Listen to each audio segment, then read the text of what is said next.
भक्तेभ्यः अहिंसा परमो धर्म की आचार्य गुरुवर श्री कुंद कुंद भगवान की आचार्य गुरुवर श्री ज्ञान सागर मुनि महाराज की आचार्य भगवान श्री विद्यासागर जी महामुनि राज की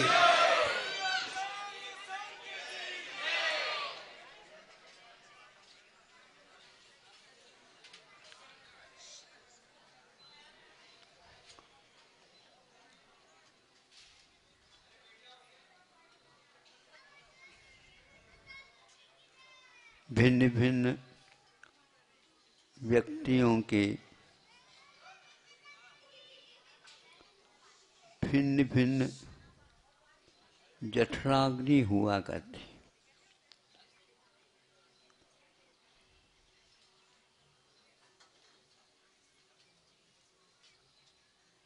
जठराग्नि अनिवार्य है।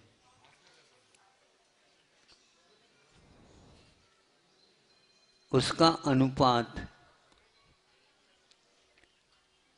या उसमें अनुपात रहता है तो उसके गतिविधियों में भी भेद भिन्नता होती है।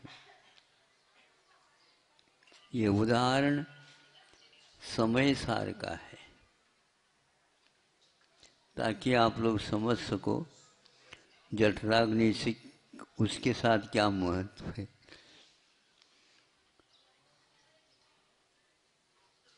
तो उस अग्नि के कारण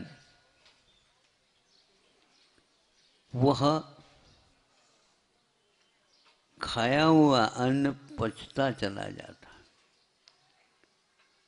भिन्न भिन्न रूप में उसका परिणमन होता चला जाता है। पहलवान होता है, इधर भोजन करता है और वो भी ऐसे नहीं कि घटिया। हाँ, हाँ। तो गरिष्ठ का पचाना भी अनिवार्य है, तो इधर खा लेता है और उसके अवधि के अनुसार वह है उसको दंड भी लगाता है। दंड लगाना आरोग्य के लिए कारण है और दंडित करना वैराग्य के लिए कारण है। उसकी उपेक्षा होती है भोजन की, तो वह उसका उद्देश्य यह है कम समय में वह पच जाए अथवा पूरा पच जाए, रुके नहीं पेट में वो। इसके लिए वह दंड लगाता। वो दंड लगाने से क्या होता है, पेट में जो आंतें रहती हैं, बड़ी आंत और छोटी आंत। बड़ी आंत का अर्थ ही है लंबे में ज़्यादा नहीं रहती हूँ, लेकिन उसके साइज में आकार प्रकार में बड़ा रहता है वो, किंतु छोटी आंत अलग रहती है। ये आंतें रहती हैं और इनमें डला हुआ, पेट में डला हुआ ये सारा का सारा आहार उसी माध्यम से आगे अपने अपने रास्ते के अनुसार निकल जाता है। उस दंड के कारण उन आंतों में सक्रियता ज़्यादा हो जाती है, परिवर्तन जल्दी होता चला जाता है। इसमें आचार्यों ने कर्म सिद्धांत में कुछ कर्मों का सहयोग भी बताया। इसमें स्थिर और अस्थिर नाम कर्म का उदय भी रहता है, तो एक साथ इन दोनों कर्मों का उदय रहता है। वहाँ पर उदीरना चलती रहती है, उसकी अवधि बनी हुई रहती है, कालावधि और क्षेत्रावधि। उसमें से वह अन्न खाया हुआ जो कुछ भी वह आगे बढ़ता रहता है। जिसकी जठराग्नि तेज नहीं रहती है, उसके आंतों की जो क्रिया रहती है वो मंदी रहती है। नहीं समझे?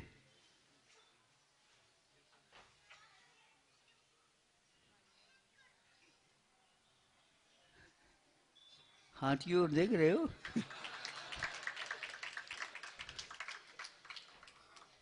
अब पहलवान का जो रहता है ना, जिसके, हाँ, तो वह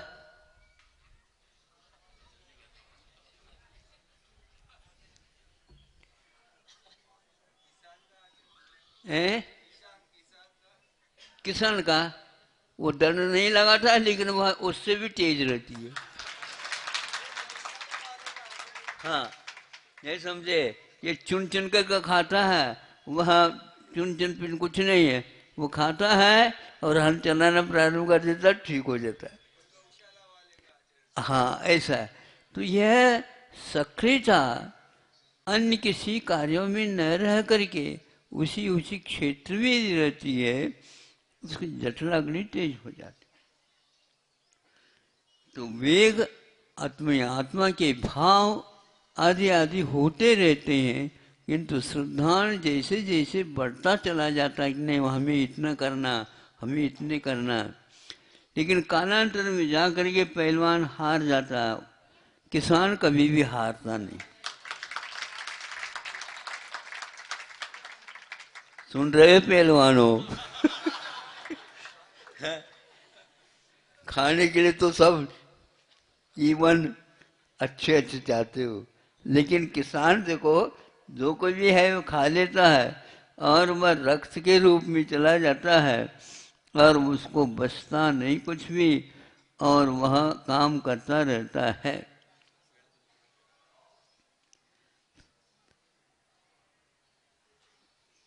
तो यह एक उदाहरण इसलिए दिया गया कि राग द्वेष जिसकी जठराग्नि में तेज रहते हैं, वह उसी प्रकार का कर्म का बंध करता चला जाता है, सामने देखने को उपलब्ध नहीं हुआ, उनके भावों के ऊपर ये आधारित रहता है।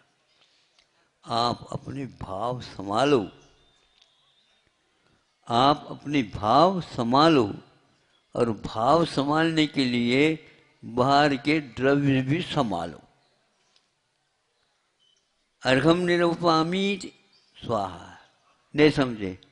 ध्यान अर्घ चढ़ाने की ओर है, अर्घ में कौन से मंगल द्रव्य है ये भी ध्यान है, और क्या मांगना ये भी ध्यान है?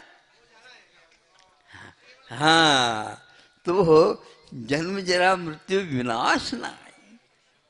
जन्म क्या है, मरण क्या है, मृत्यु, और इसी प्रकार जरा, जन्म जरा, ये क्या है, क्यों है? तो आचार्य कहते हैं जिसकी जठराग्नि राग द्वेष की ज्यादा रहेगी, उसका जो उतना ही लंबा चौड़ा और जीवन रहेगा, तो बना ही रहता है। कितने दिन से आ रहे हैं पता नहीं, इतने दिन तक आप काम करेंगे ये पता है, जब तक आपकी जठराग्नि तेज रहेगी इसकी, तो ये होगी। उसी के ऊपर खून बनता है, उसी से इन आंतों में सक्रियता रहती है, पूरे पूरे आपके अंग और उपांग भीतर के आप विश्राम कर रहे हैं, लेकिन वह अविश्रांत काम चलता रहता है। नाड़ी चालू है तो नाड़ी चालू ही रहेगी। आप सो जाएंगे, आप अनेक प्रकार के विचारों में अंतर लाएंगे, लेकिन नाड़ी चलती रहेगी। यदि मान लो आप डर के साथ हो जाते हैं तो नाड़ी में भी उसका प्रभाव आने लग जाता है। इसलिए आप अपने श्रद्धान को मजबूत बनाए रखिए, आप अपने ज्ञान को समीचीन बनाए रखिए, और आप अपने आचरण को योग्य बनाए, मोक्ष मार्ग के योग्य बनाए रखिए। निश्चित रूप से आपका रात दिन वह कार्य हो रहा है और उसमें कोई भी दखलंदाजी नहीं हो सकती, उसमें कोई भी अवधान उपस्थित नहीं कर सकता। असंख्यात गुणी निर्जरा उसकी बनी रहती है। यह उदाहरण देकर के उन्होंने कहा कि जिसका जैसा भाव होगा उसी के अनुसार कर्म काम करते रहेंगे। निर्जरा की व्यवस्था, संवर की व्यवस्था भी होती रहेगी और आश्रम और बंद में भी बहुत हल्कापन रहता है। किसान विशेष रूप से इस बात को ध्यान में रखता है कि वह कम भी खाता है तो भी उसका विशेष रूप से पाचन शक्ति ठीक होने के कारण सब ठीक रहता है।